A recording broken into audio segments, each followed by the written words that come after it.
Hey kids, welcome to our fun-filled ABC learning adventure. Are you ready to learn the alphabet with us? Let's go. A is for apple. Can you say apple with me? Apple. B is for ball. Look at this bouncy ball. Can you say ball with me? Ball.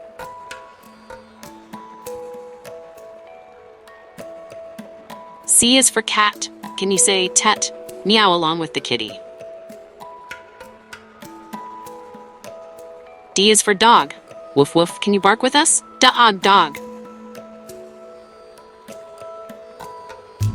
E is for elephant. Say elephant. Let's trumpet like an elephant.